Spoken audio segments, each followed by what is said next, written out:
हाँ जी दोस्तों, कैसे हैं आप लोग। मैं मनीष कुमार फिर एक बार आपके सामने आया हूँ। आशा करता हूँ कि आप लोग स्वस्थ और अच्छे होंगे। दोस्तों, आज मैं बात करूँगा लैंड सर्वे जो भी बिहार में हो रहा है। लैंड सर्वे को लेके बहुत सारा वीडियो सर्कुलेट हो रहा है फेसबुक पे और यूट्यूब पे, फिर भी लोगों के मन में कन्फ्यूजन है, डाउट है, बहुत सारी ऐसी बात है जो लोग के मन में आ रहा है, बहुत सारा प्रॉब्लम है जिसका सलूशन लोगों को नहीं मिल रहा है। सबसे पहले जो प्रॉब्लम है लोग के मन में जो आ रहा है वो ये है कि मेरे नाम से ज़मीन है, मेरे नाम से पेपर है, सारा पेपर का अरेंजमेंट मैंने कर लिया है, लेकिन उसको अटैच कैसे करना है और कैसे उसको सबमिट करना है।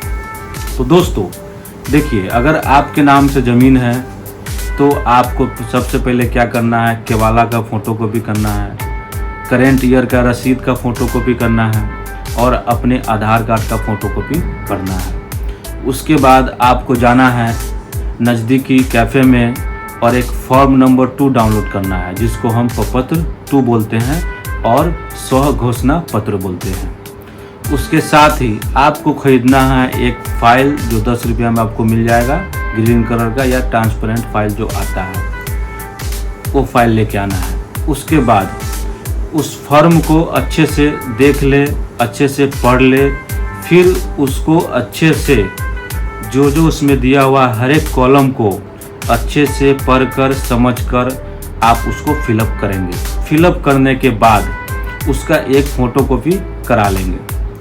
उसके बाद सारे पेपर को अटैच करके उस फाइल में डाल देंगे, जिसमें आपका पेपर रहेगा। पहला नंबर पेपर केवाला का फ़ोटोकॉपी, दूसरा नंबर रहेगा आपका रसीद, तीसरा नंबर रहेगा आधार कार्ड और चौथा प्रपत्र 2 जिसमें आपने सारा चीज़ भरा है।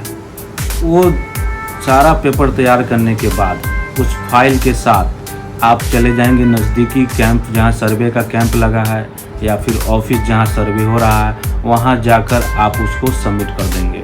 उसके बाद उसी समय आपको करना क्या है, जो प्रपत्र 2 का आपने जो फ़ोटोकॉपी कराया था उस पर वहाँ साइन और मोहर करवा लेना है, जिसको आप सबमिट करेंगे। वो आपके प्रूफ के तौर पर आपके पास रहेगा जो मैंने सारा पेपर जमा कर दिया।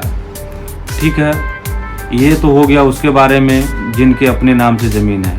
दूसरा, जिसके पूर्वज के नाम से ज़मीन है, दादा के नाम से ज़मीन है, परदादा के नाम से ज़मीन है, आज जो ज़मीन अभी बांटा नहीं गया है, जिसका पार्टीशन नहीं हुआ है, या फिर वैसा ज़मीन जो आपको सक्सेशन में मिल तो गया है लेकिन आपके नाम से अभी वो चढ़ा नहीं है, उसका म्यूटेशन नहीं हुआ है, तो या फिर आपने अपने नाम से भी रजिस्ट्री नहीं कराई है, तो दोस्तों उसके लिए करना क्या है, आपको वंशावली बनाना है।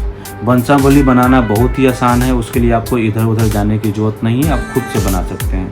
उसके लिए आपको करना क्या होगा, एक ब्लैंक पेपर लेना पड़ेगा, एक ब्लैक पेन ले लीजिए। उसके बाद सबसे ऊपर आपको लिखना है अपने, मान लीजिए दादा के नाम से है, दादा का नाम, उनकी वाइफ का नाम, फिर एक लाइन देना है, फिर एक सीधा लाइन देना है और उसमें उनके जितने लड़के थे सबका नाम लिखना है। मान लीजिए 4 लड़के थे तो चारों का नाम लिखिए।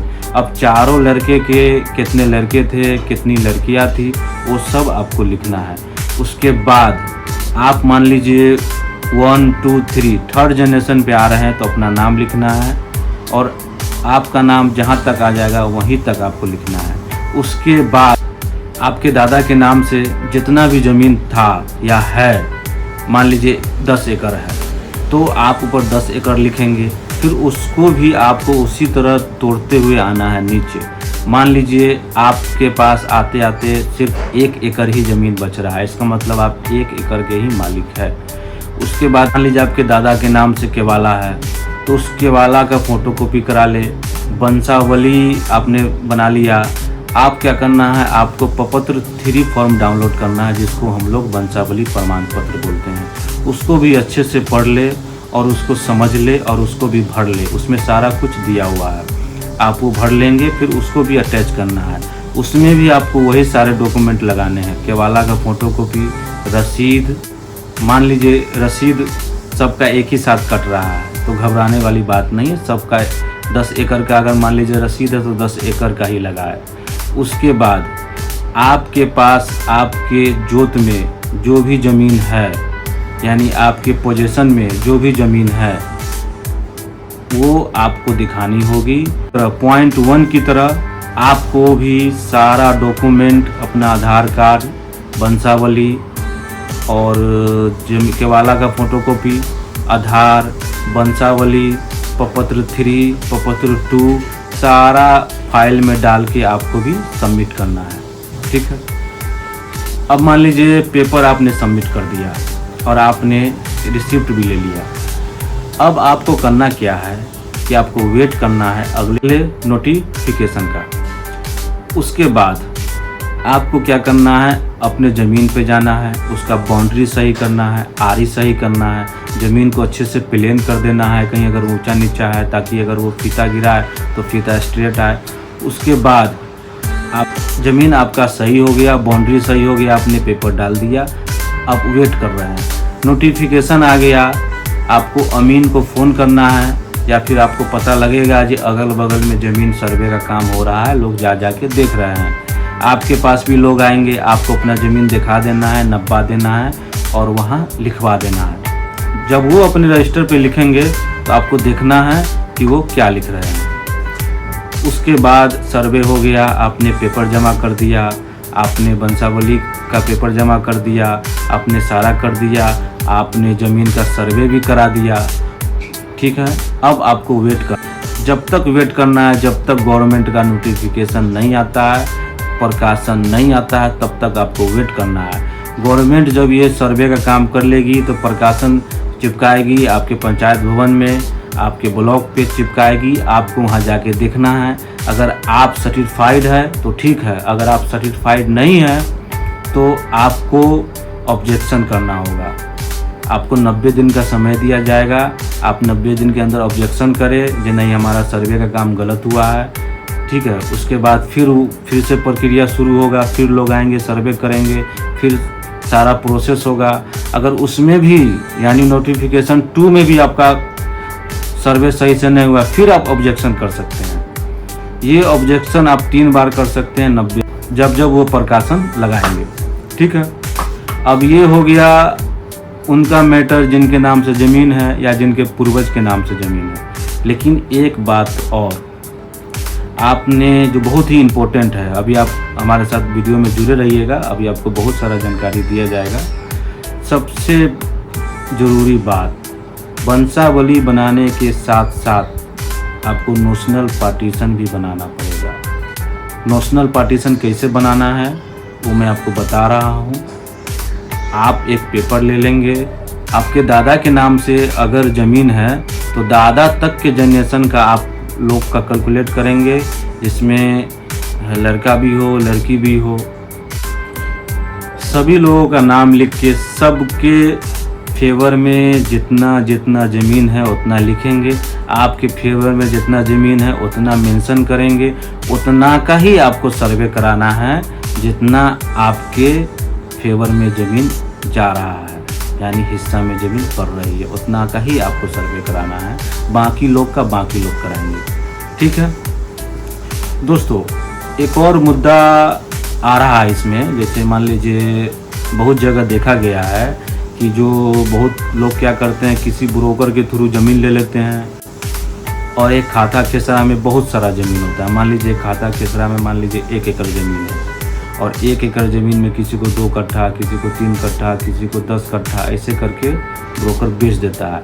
मान लीजिए आपको भी 1 कट्ठा प्लॉट दिखाकर आपको ज़मीन लिखवा दिया, लेकिन आपको बाद में पता चला कि जिस खाता खेसरा में आपका रजिस्ट्री हुआ है वो खाता खेसरा का वो लैंड नहीं है। आपको किसी और लैंड ज़मीन दिखा के आपको किसी और खाता खेसरी में रजिस्ट्री करा दिया गया है, तब यहाँ मैटर फंस सकता है। तब आप क्या करेंगे वो मैं आपको बताने जा रहा हूँ। तो देखिए ऐसे मैटर में क्या करना है, जो ज़मीन कहीं भी रजिस्ट्री हो, किसी भी खाता खेसरा में रजिस्ट्री हुआ हो, आपको घबराना नहीं है। जो ज़मीन आपको देखा उसी ज़मीन पर आपको पोजीशन बना के रखना है जब वो लोग आएंगे तो आपको सारा मैटर बताना है। और वो ज़मीन पे आप भी कब्जा दिखा रहे हैं, कोई और भी कब्जा दिखा रहा है, हो सकता है आपका पेपर गलत हो, उसका पेपर सही हो, फिर भी आपको डटे रहना है। इससे क्या होगा, इससे ये होगा कि वो लोग उस प्लॉट को विवादित करार दे देंगे। वो मेंशन कर लेंगे कि इस ज़मीन पे 2 लोगों का कब्जा है, 2 लोगों के बीच में डिस्प्यूट है, ये ज़मीन विवादित है। उसके बाद क्या करना है, जो प्रोसेस होता है कोर्ट का, आपको उसमें जाना है, आपको पिटीशन फाइल करना है कोर्ट में। फिर आप अपना पक्ष रखेंगे, वो भी अपना पक्ष रखेंगे, और जिसका पक्ष सही होगा कोर्ट उसको ज़मीन दे देगी। ये हो गया। उसके बाद दोस्तों एक और सवाल, ज़मीन सर्वे क्यों हो रहा है? 70 साल पहले ज़मीन सर्वे कराई गई थी, 70 साल के बाद आज कराया जा रहा है। तो देखिए दोस्तों, इसमें घबराने की बात नहीं है। जिस आपने कुछ साल पहले सुनी होगी जातीय जनगणना हो रहा था, उसके बाद आपने कभी सुना होगा या फिर आपने देखा भी होगा मानव जनगणना हो रहा था। उसी तरह गवर्नमेंट ज़मीन जनगणना करवा रही है, जिसको हम लोग कहते हैं ज़मीन सर्वे। उसमें ये सर्वे इसलिए कराती हैं ताकि गवर्नमेंट के नॉलेज में ज़मीन गवर्नमेंट के पास है, कितना ज़मीन प्राइवेट पार्टी के पास है, कितना ज़मीन है जो विवादित है। क्योंकि बिहार भू माफिया है, हमारे बिहार में जो ज़मीन को लेकर तरह तरह के माफियागिरी करते हैं, उसके बाद विवाद होता है, उसके बाद पारिवारिक विवाद होता है, सामाजिक विवाद होता है, लोग एक दूसरे से लड़ते हैं, झगड़ते हैं, या फिर कुछ ऐसा भी मैटर है जो किसी का ज़मीन है लेकिन वो कोई और जोत रहा है, डर के मारे वो क्लेम नहीं कर रहा है, अपना ज़मीन छोड़ दिया है जो भाई तुम करो, हमको क्या मतलब है। या फिर बहुत सारा मैटर है भू माफिया को लेकर, चाहे भूमि विवाद को लेकर, उस पर गवर्नमेंट फिर अपना नया पॉलिसी बनाएगी, उस पर क्या करना है उसके लिए गवर्नमेंट आगे